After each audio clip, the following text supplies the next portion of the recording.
Alright, so now for something completely different.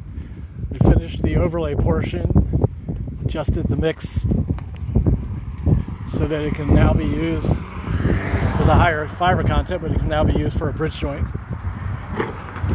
About a half an hour later,